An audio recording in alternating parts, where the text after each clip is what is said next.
আমি এই কথাগুলো মানুষের কাছে পৌঁছে দেওয়ার জন্য আমি এই কথাগুলো বললাম।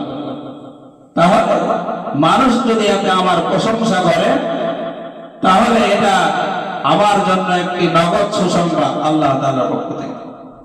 আর যদি প্রশংসা নাও করে কোনো সমস্যা নাই, কারণ আমি যে কথাগুলো বললাম এগুলো কার জন্য বলতেছি? আল্লাহ তাআলার জন্য বলবো।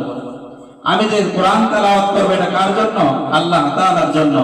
আমি যে দান করব, সাদাকা করব, এটা কিসের জন্য? আল্লাহ তাআলার জন্য। তো যাই হোক, যেটা বলতেছিলাম, এই ইবাদতের মধ্যে শিরিক করা, আল্লাহর জন্য না করে বান্দাকে দেখানোর জন্য কোন ইবাদত করা, এটার নাম হচ্ছে শিরিক ফিল ইবাদত, শিরকে খফি। এই শিরকে খফি মানুষের মধ্যে বেশি ভাগ দেখা যায়। রিয়া, লোক দেখানোর জন্য কাজ করা, লৌকিকতা, এই শিরক থেকে আমাদেরকে কি করতে হবে?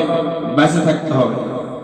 আমাদের মধ্যে আসে যাবে, মানুষ হিসেবে আমাদের মধ্যে লৌকিকতা আসতে পারে, কিন্তু সঙ্গে সঙ্গে আমরা আমার মনকে চেঞ্জ করব, আমার নিয়তকে কি করে নিব? ঠিক করে নিব। তাহলে এই শিরকে খফি থেকেও আমরা কি করব? বাঁচবো।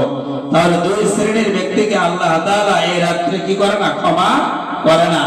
এক নম্বর হচ্ছে কি? হিংসুক, যে মানুষের ভালো দেখে হিংসা করে।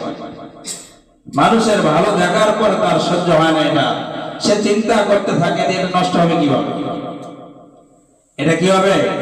নষ্ট হয়ে যাবে কিভাবে, সে যেন এটা কিছুতেই সফল হতে না পারে। এবং হিংসা আবার অনেক প্রকার আছে। মনে করো আমি একটা জিনিস পাইলাম না,